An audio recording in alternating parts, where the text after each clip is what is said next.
My dear friends, இன்றைக்கும் ஆண்டவர் சொல்லுகிறார், உங்களுடைய வாழ்க்கையில் இருக்கிற ஒவ்வொரு தடைகளும் அவர் உங்களை மேற்கொள்ள உதவி செய்ய போகிறார். ஆமேன்.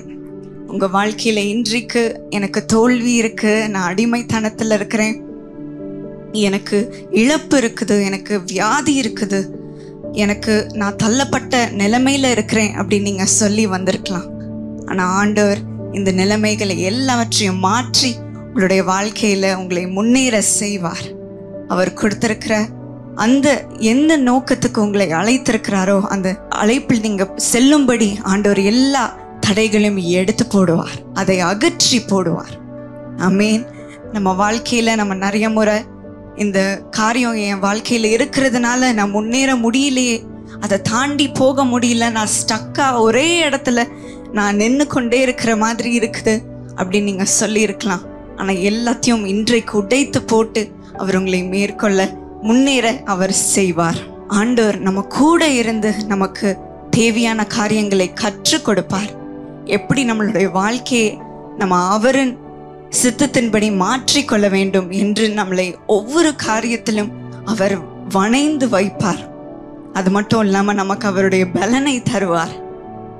அந்த நேரத்துல மனிதர்கள் உதவி செய்ய முடியலனாலும் ஆண்டவர் நான் உன் கூட இருக்கிறேன், நானே உன்னோட ஒரே நம்பிக்கை என்று நிரூபிப்பார்.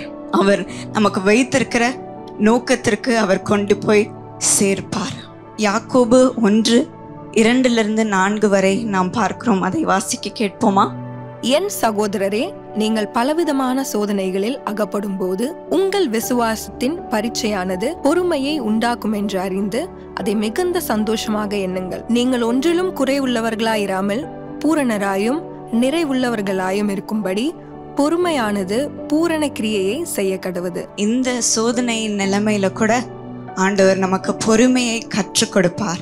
எல்லாவற்றிலும் சிறந்ததை நாம் பார்ப்போம் என்று ஆண்டவர் நமக்கு கற்றுக் கொடுக்கிறார். நம்ம பொறுமையாக இருக்கும் பொழுது, இந்த சோதனை வரும் பொழுது கூட பொறுமையை காத்து கொள்ளும் பொழுது நம்ம எப்படி நம்ம ஆவிக்குரிய வாழ்க்கையில இருக்கணும் என்று நமக்கு கற்று தருவார். நம்மளை அதன்படி அவர் வணைந்து வைப்பார். அதனால நம்ம சோதனை வரும்போது நம்ம சோர்ந்து போகாம ஆண்டவருக்குள்ள நம்ம சந்தோஷமாக இருக்க வேண்டும், பொறுமையை காத்து கொள்ள வேண்டும், அவருடைய ஆவியினால் நிரம்பி இருக்க வேண்டும்.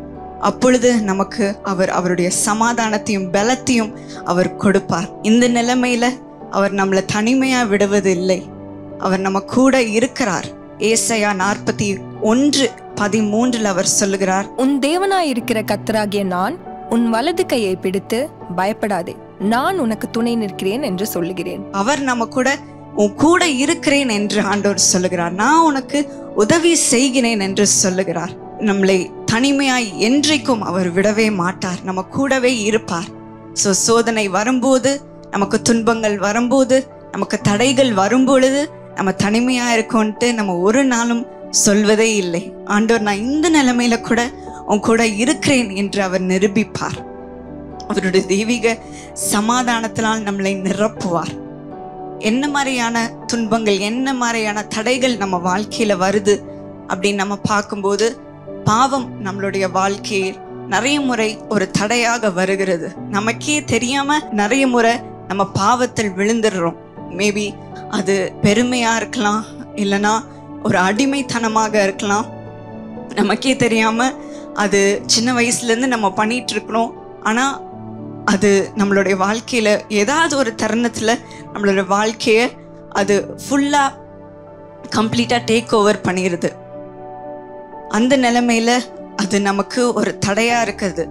ஆண்டவர் நமக்கு கொடுத்திருக்கிற அந்த நோக்கத்தை நம்ம ரீச் பண்ண முடியாம அதை நம்மளை தடுத்து நிற்க வைக்குது. இதே போலதான் ஒருத்தவங்களோட வாழ்க்கையில பிரெஸ்லி பீட்டர் அப்படின்ட்டு அவங்க வாழ்க்கையில நடந்ததை அவங்க ஷேர் பண்ணாங்க. சின்ன வயசுல இருந்து குடிப்பழக்கம் அது தப்பு இல்லை அப்படின்ட்டு அவங்க வளர்ந்துருக்குறாங்க. ஸோ அவங்க ஃப்ரெண்ட்ஸோட போகும்போது, வெளியே போகும்போது லைட்டாக அவங்க ட்ரிங்க்ஸ் எடுத்துப்பாங்க. அண்ட் அவங்களுக்கு அது எதுவும் பாதிக்கிற மாதிரி அவங்க வாழ்க்கையில தெரியல. ஆனால் போக போக அவங்க கல்யாணம் ஆன பிறகு வாழ்க்கையில் சின்ன சின்ன கஷ்டம் வரும்போது, சண்டை வரும்போது அந்த ஸ்ட்ரெஸ்ஸை தாங்க முடியாமல் அவங்க அந்த ஆல்கஹாலுக்கு அவங்க அது ஒரு கம்ஃபர்ட், ஒரு ஆறுதலாக இருக்குது அப்படின்ட்டு கொஞ்சம் கொஞ்சமாக அவங்க குடியை இன்க்ரீஸ் பண்ண ஆரம்பித்தாங்க. ஸோ அந்த வேதனை வரும்போதெல்லாம் அந்த ஆல்கஹால் தான் எனக்கு ஒரு ஆறுதல் கொடுக்குதுன்னு அவங்க நிறைய ஒரு நாளும் அது நிறைய குடிக்க ஆரம்பிச்சாங்க. பகல் நேரம் கூட அவங்க அப்படியே போதையில் இருக்கிற மாதிரி அவங்க உணர்வாங்க. எப்போ நான் தெளிவாக இருக்கேன் அப்படின்னு தெரியாத அளவுக்கு அவங்க அவ்வளோ அதுக்கு அடிமையாக மாற ஆரம்பிச்சாங்க.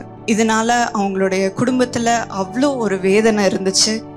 அவங்களுடைய வீட்டில் இருக்கிற பொருட்கள் கூட அவங்க விற்று அந்த காசை வச்சு அவங்க குடிய வாங்க ஆரம்பித்தாங்க, ட்ரிங்க்ஸ் வாங்க ஆரம்பித்தாங்க. இதனால அவங்களுடைய மனைவி அவங்கள விட்டு ஓடி போயிட்டாங்க. அவங்களுடைய பிள்ளையும் தூக்கிட்டு போனதுனால அவங்களுக்கு ஒரே வேதனை. இதுதான் என்னோட ஒரே சந்தோஷமாக இருந்துச்சு என் வாழ்க்கைக்கு, ஆனால் இதுவும் போயிடுச்சே அப்படின்ட்டு வாழ்க்கையே இந்த குடி பழக்கத்தினால இழந்துட்டாங்க. அவங்க ஒரு பிச்சைக்காரன் போல் பெரம்பூர் பிரிட்ஜுக்கு அடியில் அந்த பிளாஸ்டிக் ஐட்டம்ஸை பொறுக்கி அதை விற்று அந்த காசை வச்சு அவங்க குடிக்க ஆரம்பித்தாங்க. அவங்க வாழ்க்கையே முற்றிலும் இழந்துட்டாங்க. அவங்க நல்ல வேலையில இருந்து அந்த வேலையும் அவங்க இழந்துட்டாங்க. இந்த சூழ்நிலையில் அவங்க அம்மா எப்போவுமே அவங்களுக்கு சொல்லுவாங்க, ஏசு அழைக்கிறார் ஜெபகோபுரத்துக்கு நீ வா, நீ வந்து ஜோம் பண்ண, உன் வாழ்க்கை மாறும் அப்படின்ட்டு அவங்க அப்பப்போ ஒரு ரிமைண்டர் கொடுத்துட்டே இருப்பாங்க. ஆனால் ஒரு நாள் அது அவங்களுக்கு ஞாபகம் வந்துச்சு. சரி, என் அம்மா சின்ன வயசுலேருந்து சொல்லிட்டு இருக்கிறாங்களே, நான் போய் பார்க்குறேன் என்ன நடக்குது அங்கே அப்படின்ட்டு அவங்க ஜெபகோபுரத்தில் நடந்த ஒரு ப்ரேயர் மீட்டிங்க்கு போனாங்க. அங்கே போகும்போது ஒரு ப்ரேயர் வாரியர் அங்கே அந்த மீட்டிங்கில் ப்ரீச் பண்ணிகிட்டு இருந்தாங்க. அவங்க மெசேஜ் கொடுக்கும்போது அந்த நேரத்தில் அவங்க மெசேஜில் சொன்னாங்க, நீங்கள் ஆண்டவருக்கு உண்மையாக இருக்கிறீங்களான்னு நீங்கள் சோதித்து பாருங்கள் அப்படின்ட்டு சொல்லும் பொழுது அவங்களோட மனசை அதை தொட்டுச்சு. ஆண்டவர் முன்பாக நான் உண்மையாக வாழலை, நான் ரொம்ப தப்பு பண்ணிட்டேன் அப்படின்ட்டு அந்த நேரத்தில் அவங்க உணர்ந்தாங்க. அப்படி அந்த நேரத்தில் அவங்களுடைய வாழ்க்கையை ஆண்டவர்கிட்ட கொடுத்தாங்க. அவங்களுடைய குடிப்பழக்கத்தை அப்பவுமே அவங்க விட்டுட்டாங்க. ஜெப வீரர்கள் அதற்கப்புறம் அவங்களுக்காக ஜெபிச்சாங்க. அப்போ அவங்களுக்கு அவ்வளோ சமாதானம் கிடைச்சிது. என் ஆண்டவர் அவங்களுக்கு ஒரு நல்ல வேலையை இப்போ கொடுத்துருக்கிறார். அவங்களுடைய பெற்றோருக்கு ஒரு நல்ல மகனாக அவர் மாறி இருக்கிறார். என் ஆண்டவருக்காக இன்றைக்கு வாழ்ந்து கொண்டிருக்கிறார். அவங்க சொன்னாங்க, ஏசுவாமி என்னோட வாழ்க்கையை முற்றிலும் தலைகீழாக மாற்றி இருக்கிறார் என்று சொல்லியிருக்கிறாங்க. 18 வருஷமாக நான் பிச்சைக்காரன் போல ஒரு குடிக்காரனா இந்த ரோட்டில் நான் அலைஞ்சிட்டு இருந்தேன்.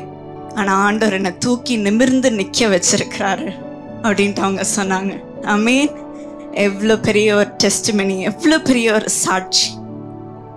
ஆண்டவர் நம்மளை சந்திக்கும் போது நம்மளுடைய வாழ்க்கையை மாற்றுகிறார். நம்ம நிறைய நாட்கள் அந்த அடிமைத்தனத்தில் நம்ம மூழ்கி போயிருந்திருக்கலாம். ஆனால் ஒரே வார்த்தையால், ஒரே நொடியில் ஆண்டவர் எல்லாவற்றையும் மாற்றி போடுவார். அவங்க சொன்னதுபடி அவங்களுடைய வாழ்க்கையை தலைகீழாக மாற்றி விட்டார். இதே போல தான் உங்களுக்கும் ஆண்டவர் செய்வார். உங்களுக்கு ஏதாவது ஒரு அடிமைத்தனம் இருக்கலாம். என் வாழ்க்கையில் அது என்னை விட்டு போகவே மாட்டேங்குது, அதனால என்னால் மேற்கொள்ள முடியல அப்படின்னு நீங்கள் சொல்லிட்டு இருக்கலாம். ஆனால் ஆண்டவர் இன்றைக்கு உங்களை நோக்கி கேட்கிறார், நீ எனக்காக உண்மையாக இருக்கிறியா என்று கேட்கிறார். இப்பொழுது அவரிடத்தில் உங்களுடைய வாழ்க்கையை அர்ப்பணிங்க. ஆண்டவர் உங்களுடைய வாழ்க்கை இந்த பிரெஸ்லி என்ற பிரதரை போல முற்றிலும் தலைகீழாக மாற்றுவார். இதே போல உங்களுடைய ஹஸ்பண்டுக்காகவும் உங்களுடைய பிள்ளைக்காகவும் நீங்க ஜெபிச்சு கொண்டு இருக்கலாம். ஆண்டவர் அவங்களையும் தொட்டு மாற்றுவார்.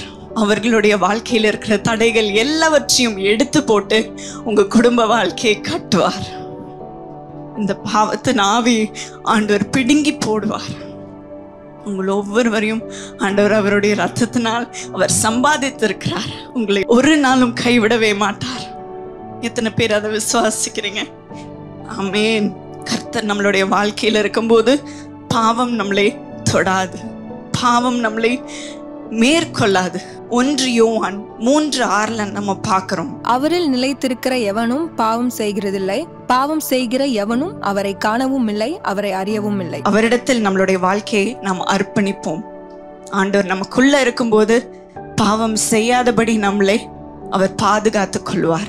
அந்த சோதனையை மேற்கொள்ள நமக்கு அதிகாரத்தை தருவார். எனக்கு வேண்டாம் என்று தூக்கி எறிய நமக்கு அந்த பலனை தருவார்.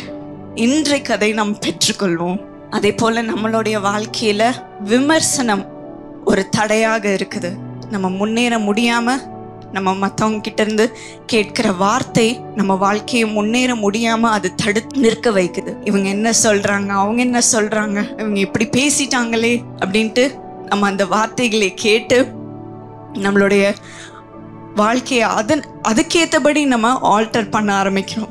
அதுக்கேற்ற மாதிரி நம்ம மாற்ற ஆரம்பிக்கிறோம். இல்லைன்னா ஆண்டவர் சொன்ன காரியங்களை நிறைய முறை நம்ம செய்யாம நம்ம நின்றுறோம். இல்லைன்னா அந்த வார்த்தைகளை நம்மளுடைய இருதயத்தில் நம்ம வைத்து விட்டு நம்ம அந்த வேதனையை நம்ம ஒவ்வொரு இடத்துக்கும் நம்ம சுமந்து கொண்டு போறோம். அந்த பாரத்தை நம்ம சுமந்து கொண்டு போறோம். சூழ்நிலை நிமித்தம் இந்த வார்த்தைகளை நம்ம கேட்க வேண்டியதா இருக்குது. நிறைய பேரு பல வருடமா குழந்தை இல்லாததுனால உறவினர்கள் என்னை கேவலமா பேசுறாங்க. எனக்கு ஒரு வேலை இல்லாததுனால கேவலமா பேசுறாங்க. எனக்கு ஒரு வீடு இல்லாததுனால கேவலமா பேசுறாங்க. எனக்கு கல்யாணம் ஆகாததுனால கேவலமா பேசுறாங்க.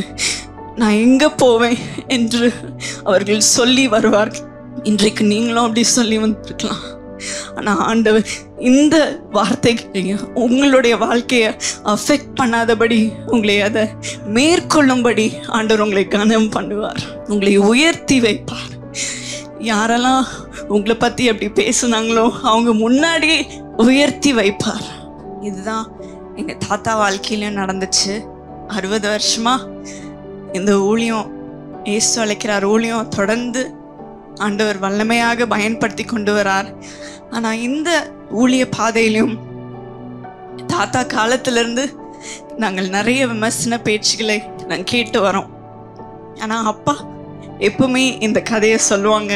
தாத்தா வாழ்க்கையில நடந்த ஒரு காரியம், தாத்தாக்கு ஆண்டவர் காருண்யா பல்கலைக்கழகத்தை நிரூபிக்க வேண்டும் என்று அந்த தரிசனத்தை கொடுக்கும்போது தாத்தா எல்லாருக்கும் அதை அறிவித்தார்கள். சொல்லும்போது நிறைய பேர் அதுக்கு சாதகமாக இருந்தார்கள். அவர்களை சப்போர்ட் பண்ணி அதற்கு காணிக்கையை கொடுத்தார்கள். ஆனா அதே நேரத்துல நிறைய பேர் அவர்களுக்கு விரோதமாக பேச ஆரம்பிச்சாங்க. நீங்க ஆண்டவர் கொடுத்துருக்குறாங்க அப்படின்ட்டு இந்த தரிசனத்தை சொல்றீங்க, ஆனா நீங்க அதை வியாபாரமாக நோக்கத்துக்காக தான் நீங்க செய்றீங்க, இதை ஆண்டவர் கொடுக்கல அப்படி நிறைய பேர் அவங்களோட மேகசீன்லாம் எழுத ஆரம்பிச்சாங்க. அவங்களுக்கு அதுதான் இன்னைக்குள்ள ஃபேஸ்புக் மாதிரி, யூடியூப் மாதிரி. அந்த நேரத்துல தாத்தா அதெல்லாம் கேள்விப்படும் போது அவங்களோட மனசே உடைஞ்சு போச்சு. நிறைய ஊழியக்காரர்கள் கூட அதை எழுத ஆரம்பிச்சாங்க. ஸோ அவங்க நினைச்சாங்க இவங்க தான் எனக்கு சப்போர்ட்டாக இருக்கணும், ஆனால் இவங்களே எனக்கு எதிர்த்தா பேசுகிறாங்களே அப்படின்ட்டு அவங்களுக்கு ரொம்ப வேதனையாக இருந்துச்சு. அதே நேரத்தில் தான் அவங்களுடைய ஒரே மகளாக இருக்கிற ஏஞ்சல் அப்படின்ற அவங்களுடைய மகளை இழந்து போயிட்டார்கள். 17 வயதார் இருந்தாங்க. அவங்களுக்கு ரொம்ப அவங்களை பிடிக்கும். அவங்களோட மகளை இழந்த போது அவங்களுக்கு அந்த வேதனையும் அந்த வேதனைக்கும் மேல இவர்கள் பேசுற விமர்சனங்களும் அவர்கள் கேள்விப்படும் போது அவர்கள் உடைந்து போயிருந்தார்கள். நீங்க ஆண்டவருடைய சித்தத்துக்கு எதிராக நீங்க செய்கிறதுனாலதான் ஆண்டவரின் தண்டனை உங்களுக்கு கொடுத்திருக்கிறாரு அப்படின்லாம் கேட்கும் போது அவங்களால தாங்க முடியல. அந்த நேரத்தில் ஆண்டவர் உண்மையுள்ள தேவனாயிருந்தார். காருண்யா பல்கலைக்கழகத்தை கட்டி முடித்தார்கள். நிறைய ஸ்டூடெண்ட்ஸ் வந்து ஜாயின் பண்ணாங்க. 8000 ஸ்டூடெண்ட்ஸ் அங்க படிக்கிறாங்க. இன்றைக்கு இந்த மீடியா டீம்ல கூட பாதி பேர் காருண்யன்ஸாக இருக்கிறாங்க. அப்படி ஆண்டவர் உயர்த்தி வைத்திருக்கிறார். நேஷனல் அக்ரெடிடேஷன்ல உயர்ந்த கிரேடை A++ கிரேடு இன்றைக்கு காருண்யா வாங்கி ஆண்டவர் உயர்த்தி வைத்திருக்கிறார். உலகத்தில் இருக்கிற டாப் இன்ஜினியரிங் இன்ஸ்டிடியூஷன்ஸ்ல காருண்யா ஒரு பங்கா இருக்குது. உலகத்துல டாப் 2% சயின்டிஸ்ட்ஸ்ல காருண்யா ப்ரொஃபசர்ஸ் அதுல ஒரு பங்கா இருக்கிறாங்க. எந்த இடத்துல அவர்கள் அவமானத்தை உணர்ந்தார்களோ அதே இடத்துல ஆண்டவர் காருண்யா ஷைன் பண்ண வச்சிருக்கிறார். ஒரு கிரீடம் போல ஜொலித்து கொண்டு இருக்கிறது. அங்க படித்திருக்கிற ஸ்டூடெண்ட்ஸ் உலகம் எங்கிலும் இருக்கிறார்கள். இந்தியாவில் இருக்கிற டாப் கம்பெனிஸ்ல டாப் பொசிஷன்ஸ்ல அந்த ஸ்டூடெண்ட்ஸ் வேலை செஞ்சுட்டு இருக்கு. ஆண்டவர் அப்படி தாத்தாவை கனம் பண்ணினார். அவருடைய உண்மையுள்ள இருதயத்தினால் கனம் பண்ணினார். இன்றைக்கும் உங்க வாழ்க்கையில நீங்க ஆண்டவர் கொடுத்த நோக்கத்தை தான் நான் செய்து கொண்டு இருக்கிறேன், ஆனா எனக்கு நிறைய தடைகள் வருது, இந்த பேச்சு வீண் பேச்சு வருகுது அப்படின்னு நீங்க சொல்லிட்டு இருக்கலாம். ஆண்டவர் உங்க கூட இருப்பார். நீங்க உண்மையா இருக்கும் போது ஆண்டவர் உங்களை உயர்த்தி வைப்பார். யாரெல்லாம் உங்களுக்கு எதிராக பேசுகிறார்களோ அவர்களே உங்ககிட்ட வந்து சொல்லுவார்கள், ஆண்டவர் உங்க கூட இருக்கிறார் என்று சொல்லுவார்கள். இன்றைக்கு யாரெல்லாம் காரணியா பத்தி எதிர்த்து பேசினாங்களோ அவங்களுடைய பிள்ளைகளே வந்து காரணியால படிச்சு கொண்டிருக்கிறார்கள். இன்றைக்கு அதே போல உங்க வாழ்க்கையில் ஆண்டவர் மாற்றுவார். செப்பனியா 3:19 படி, இதோ அக்காலத்தில் உன்னை சிறுமைப்படுத்தின யாவரையும் தண்டிப்பேன், நொண்டியானவனை இரட்சித்து தள்ளுண்டவனை சேர்த்து கொள்ளுவேன். அவர்கள் வெட்கம் அனுபவித்த சகல தேசங்களிலும் அவர்களுக்கு புகழ்ச்சியும் கீர்த்தியும் உண்டாக செய்வேன். உங்களுக்கும் அதை சொல்லுகிறார். எந்த இடத்துல நீங்க அவமானமா இருக்கிறீர்களோ, தலையை தொங்க போட்டு இருக்கிறீங்களோ, வீட்டுக்கு வெளியே போக முடியலையே அப்படின்னு சொல்றீங்களோ, அதே இடத்துல ஆண்டவர் உங்களை கனம் பண்ணுவார். புகழ்ச்சியும் கீர்த்தி உங்களுக்கு உண்டாக செய்வார். இன்றைக்கும் நீங்க கவலைப்படாதீங்க, ஆண்டவர் உங்க கூட இருக்கிறார். இந்த தடைகளை எல்லாத்தையும் நீங்க உடைச்சிட்டு நீங்க தைரியமாக கம்பீரமாக தலை நிமிர்ந்து உங்களை நடக்க செய்வார். உங்களை சீர்படுத்தி ஸ்திரப்படுத்தி பலப்படுத்தி நிலை நிறுத்துவார். ஆமென். இன்னொரு தடை நம்மளோட வாழ்க்கையில வர்றது வியாதி. ஆனா சுவாமி இந்த வியாதி எல்லாவற்றையும் சுகமாக்குவார். அவருடைய தழும்புகளால் உங்களை சுகமாக்குவார். இன்றைக்கு அந்த சுகத்தை பெற்றுக்கொண்டு போக போறீங்க. எரேமியா 33:6 நம்ம பார்க்கிறோம், இதோ நான் அவர்களுக்கு சௌக்கியமும் ஆரோக்கியமும் வரப்பண்ணி அவர்களை குணமாக்கி அவர்களுக்கு பரிபூரண சமாதானத்தையும் சத்தியத்தையும் வெளிப்படுத்துவேன். பூர்ண சமாதானம் ஆரோக்கியத்தை வர பண்ணுவார். ஆமே. ஹெப்சிபா என்றவர்கள் கோயம்புத்தூர்ல இருந்து அவர்களுடைய சாட்சியை சொன்னாங்க. அவங்க 2002 அவங்களுக்கு ஒரு ஸ்ட்ரோக் வந்ததுனால அவங்க கையும் காலும் வேலை செய்யாம போச்சு. அதனால அவங்களுக்கு ரொம்ப கஷ்டமா இருந்துச்சு. எந்த வேலையும் அவங்களுக்கு ஒழுங்காக செய்ய முடியல. குடும்பமும் இதனால கஷ்டப்பட்டுட்டு இருந்தாங்க. அவங்களுக்கும் யாரும் உதவி செய்ய முடியாம அவங்க ரொம்ப வேதனையில இருந்தாங்க. அவங்க சொன்னாங்க, என் வாழ்க்கை நரகம் போல இருக்குது, இந்த வியாதினால எனக்கு ஒரு சந்தோஷமே இல்லை, ஒரு நிம்மதியே இல்லை வாழ்க்கையில அப்படின்ட்டு சொன்னாங்க. டாக்டர்ஸ் கூட உங்களுக்கு ஒரு அற்புதம் தான் தேவை, வைத்தியம்லாம் உங்களுக்கு உதவி செய்யாது, மருத்துவம்லாம் உங்களுக்கு உதவி செய்யாது அப்படின்ட்டு அவங்க சொல்லிட்டாங்க. அதனால அவங்களுடைய பர்த்டே அன்னைக்கு அவங்களுடைய வாழ்க்கையை முடிச்சிடலாம் அப்படின்ட்டு அவங்க யோசித்தாங்க. ஆனா அவங்க பர்த்டே அப்போ கரெக்டாக அவங்களுக்கு இயேசு அழைக்கிறார்லேருந்து ஒரு கால் வந்துச்சு. அவங்களுக்காக ஜெபிக்கணும் அப்படின்ட்டு அந்த ப்ரேயர் வாரியர் காத்துட்டு இருந்தாங்க. அவங்களும் அந்த ப்ரேயர் வாரியரோட ஜோம் பண்ணாங்க. அந்த ப்ரேயர் வாரியர் அவங்களுக்குன்ட்டு ஒரு வாக்குத்தத்தத்தை கொடுத்தாங்க. அந்த வாக்குத்தத்தத்தை கேட்கும் பொழுது அவங்களுக்கே ஆண்டவர் டைரக்டா பேசின மாதிரி அவங்க உணர்ந்தாங்க. அந்த நேரத்துல அவங்க சொன்னாங்க, இயேசுவே எனக்கு கால் பண்ணி எனக்கு இந்த சமாதானத்தை கொடுத்த போல இருக்குது, என்னோட வாழ்க்கையை நான் அவருக்கு கொடுக்கிறேன் என்று அந்த எண்ணத்தை அவங்க மறந்து விட்டாங்க. அவங்க பெதஸ்தாக்கு அடிக்கடி வர ஆரம்பிச்சாங்க. பெதஸ்தா ப்ரேயர் சென்டர் கோயம்புத்தூர்ல அவங்க அடிக்கடி வந்து அவங்க ஜெபம் பண்ண ஆரம்பிச்சாங்க. அண்ட் அந்த இடத்துல அவங்க ஒரு தெய்வ சமாதானத்தை உணர்ந்தாங்க. அண்ட் அதுக்கப்புறம் ஆண்டவர் அவர்களுடைய சரீரத்தை கொஞ்சம் கொஞ்சமாக நார்மலாக அவர்கள் ஆகும்படி அவர்கள் உணர்ந்தார்கள். ஏன்னா அவங்க சொன்னாங்க, ஆண்டவர் தான் இந்த அற்புதத்தை எனக்கு செய்தார், இன்றைக்கு நான் முற்றிலும் பரிபூர்ண சுகத்தை பெற்று கொண்டிருக்கிறேன் என்று அவர்கள் சொல்லியிருக்கிறார்கள். இன்றைக்கும் ஆண்டவர் இந்த பரிபூர்ண சுகத்தை உங்களுக்கு கொடுப்பார். கொஞ்சம் கொஞ்சமாக கிடையாது, ஆனால் பரிபூர்ண சுகத்தை உங்களுக்கு கொடுப்பார். முற்றிலும் இந்த சுகத்தை நீங்கள் பெற்றுக்கொண்டு இது உங்களுக்கு ஒரு தடையாக இல்லாதபடி ஆண்டவர் உங்களுக்கு பலத்தை கொண்டு உங்களை தைரியப்படுத்துவார்.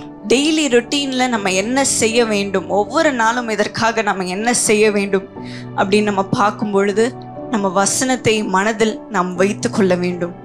ஒவ்வொரு நாளும் வேதத்தை வாசிக்கும் பொழுது அவருடைய பலன் நமக்கு தருவார். அவருடைய வார்த்தைகள் வேதத்தில் இருக்கும் வார்த்தைகள் ஜீவன் பெற்றதா இருக்கிறது. எபிரேயர் 4:12 அதை பார்க்கிறோம். அதற்கு அவ்வளோ ஜீவன் இருக்குது, அவ்வளோ வல்லமை உள்ள வார்த்தைகளாக இருக்குது. அதனால ஒவ்வொரு நாளும் இந்த வேதத்தை நாம் வாசிக்கும் பொழுது அவருடைய ஜீவனை நாம் பெற்றுக்கொள்ளுகிறோம். எந்த விதமான சோர்வு வரும்போது, ஒரு பேட் நியூஸ் வரும்போது, துர்ச்செய்தி வரும்பொழுது ஆண்டவர் அவருடைய வார்த்தை நினைவூட்டி நம்மளுக்கு தைரியத்தை கொடுப்பார். அதனால அது ரொம்ப முக்கியமான ஒரு காரியம்.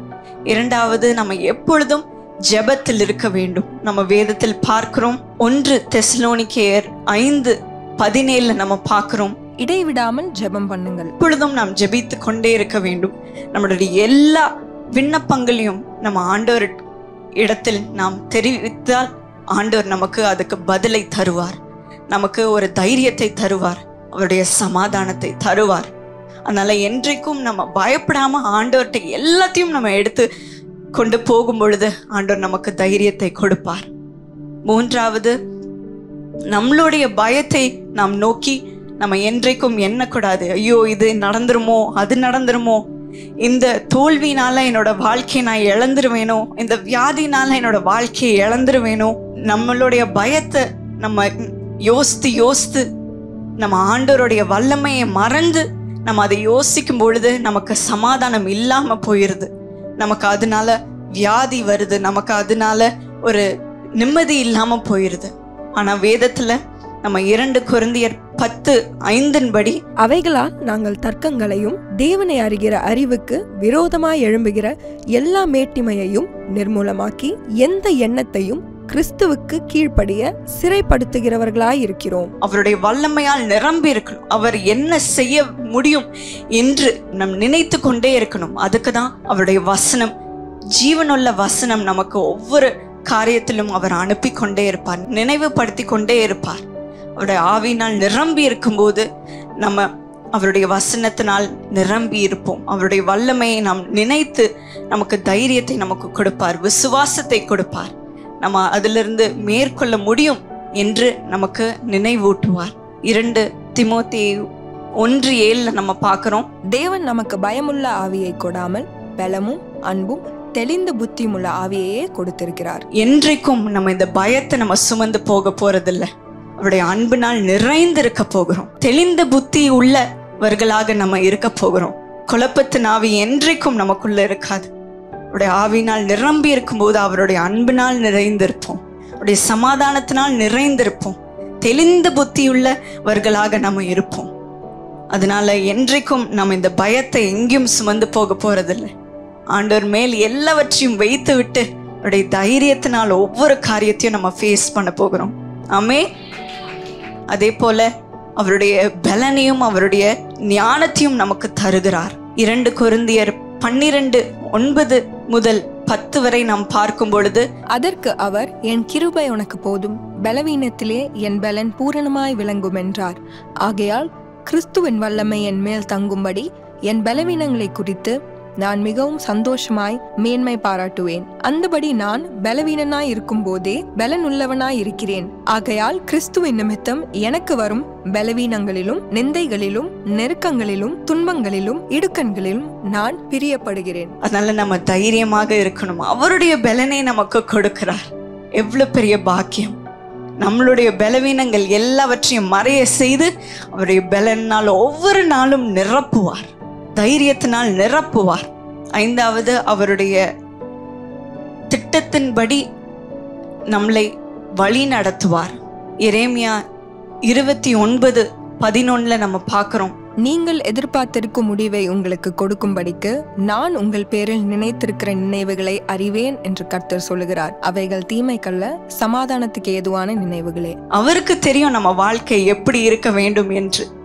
ஒவ்வொரு தடைகள் வரும் பொழுதும் அது எப்படி போய் முடியும் என்று ஆண்டவருக்கு தெரியும்.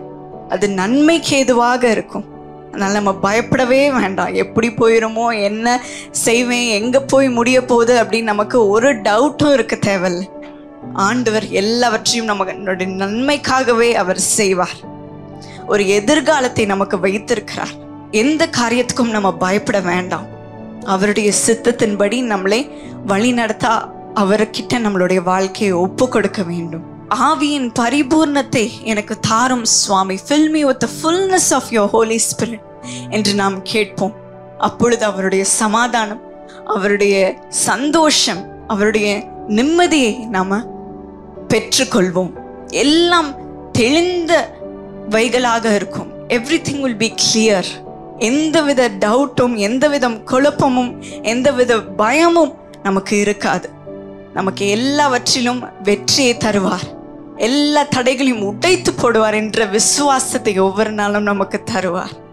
இன்றைக்கு அதை பெற்றுக்கொள்வோமா? இந்த சமாதானத்தை தரும் இந்த பரிசுத்த ஆவியை நாம் இப்பொழுது பெற்றுக்கொள்வோம். எல்லா தடைகளையும் ஆண்டவர் உடைத்து போடுவார். ஆமென், ஆமென். நீ நல்லவராயிருக்கிறீர் அப்பா, சர்வ வல்லவராயிருக்கிறீர் சுவாமி. நீர் வைத்திருக்கிற ஒவ்வொரு காரியமும் நீர் எனக்கு செய்து முடிப்பீர். தடைகள் வந்தாலும் உம்முடைய தரிசனம் நிற்கும், உம்முடைய கிருபையினை தாங்கி வரும். எல்லா பாவத்தையும் உடைத்து போடுகிறீர் சுவாமி, எல்லா சுகவீனத்தையும் நீர் எடுத்து போடுகிறீர் சுவாமி. எல்லா வியாதியையும் மறைய செய்கிறீர், எல்லா வித குழப்பத்தையும் நீர் எடுத்து போடுகிறீர் சுவாமி. எல்லா விமர்சன பேச்சுகளையும் நீர் எடுத்து போடுகிறீர் சுவாமி. எல்லா தடைகளையும் உடைத்து என்னை மேல வர பண்ணுகிறீர் சுவாமி. உயர்த்தி வைக்கிறீர் அப்பா, அதற்காக நன்றி என்று சொல்லி பெற்றுக்கொள்வோமா? இயேசப்பா, உம்முடைய ஆவியினால் ஒவ்வொருவரையும் இப்பொழுது நிரப்பும் சுவாமி. உம்முடைய தைரியத்தினால் நிரப்பும் சுவாமி. இன்றைக்கும் நாங்கள் தனிமையாக இருப்பதில்லை அப்பா, ஒவ்வொருவரையும் உம்முடைய ஆவியினால் இப்பொழுது நிரப்பும் அப்பா. எல்லா தடைகளையும் நீர் உடைத்து போடும் சுவாமி. வியாதி எல்லாவற்றையும் நீர் நீக்கிவிடும் சுவாமி. பாவ பழக்கங்கள் எல்லாம் மறைந்து போகட்டும் அப்பா. இந்த அடிமைத்தனம் எல்லாம் மறைந்து போகட்டும் சுவாமி. இன்றைக்கு நீர் ஒரு அற்புதத்தை செய்யும் அப்பா, அற்புதத்தை செய்யும் அப்பா. அவர்களுடைய வாழ்க்கையை முற்றிலும் மாற்றிவிடும் அப்பா. குடும்பத்தில் சமாதானத்தை உண்டாக்குகிறார், சமாதானம் வர பண்ணுகிறார், நிம்மதியை வர பண்ணுகிறார். நிறைய நாட்கள் எனக்கு தூக்கம் இல்லையே என்று நீங்க சொல்லி கொண்டிருக்கலாம். ஆண்டவர் உங்களுக்கு நன்றாக தூங்க அவர் உங்களுக்கு நிம்மதியை தருகிறார். அவருக்கு நன்றி சொல்லி பெற்றுக்கொள்ளுங்க. நன்றி அப்பா. எல்லா பண கஷ்டத்திலிருந்தும் விடுதலை தருகிறார், உங்களுக்கு செழிப்பை தருகிறார். எல்லா வெட்கப்பட்டிருக்கும் முகத்தை அவர் மாற்றுகிறார், சந்தோஷத்தினால் நிரப்புகிறார், கனத்தினால் நிரப்புகிறார். தேவையான ப்ரமோஷனை தருகிறார், தேவையான விசாவை தருகிறார், தேவையான டிரான்ஸ்பரை தருகிறார், தேவையான வேலையை தருகிறார். ஆண்டவர் உங்களை உயர வர செய்கிறார், உயர வர செய்கிறார். உங்க வாழ்க்கையில் ஆரோக்கியம் வர செய்கிறார். யாருக்கெல்லாம் எனக்கு ரொம்ப நாள் குழந்தை இல்லையே என்று சொல்லி இருக்கிற ஒவ்வொருவருக்கும் உங்க கர்ப்பத்தில் ஆண்டவர் ஒரு குழந்தையை வைக்கிறார். எல்லா சுகவீனத்தையும் சரி செய்கிறார். ஆண்டவர் உங்களுக்கு இந்த கிருபை தருகிறார். நிறைய நாட்கள் எனக்கு கல்யாணம் ஆகாம இருக்குது, திருமணம் நடக்காம இருக்குது, அது ஒரு தடையாகவே இருக்குது என்று சொல்கிற ஒவ்வொருவருக்கும் ஒரு அற்புதத்தை செய்கிறார். சீக்கிரமாக ஒரு திருமணத்தை ஆண்டவர் செய்கிறார். மூடின கதவுகளும் ஆண்டவர் திறக்க செய்கிறார், திறந்த வாசலாக மாற்றுகிறார். எல்லாவற்றிலும் வெற்றியை காண செய்கிறார், விடுதலை காண செய்கிறார். நன்றி அப்பா. உம்முடைய பிள்ளைகளுக்கு இந்த அற்புதங்களை செய்கிறதுக்காக நன்றி சுவாமி, நன்றி சுவாமி. இந்த அற்புதங்கள் எப்பொழுதும் நிலை நிற்கட்டும் அப்பா. அதை நாங்கள் மனதார பெற்றுக்கொள்ளுகிறோம், நன்றியோடு பெற்றுக்கொள்ளுகிறோம். நன்றி அப்பா. ஒவ்வொருவரையும் ஆசீர்வதிக்கிறதுக்காக நன்றி. இயேசு நாமத்தில் ஜெபிக்கிறேன்.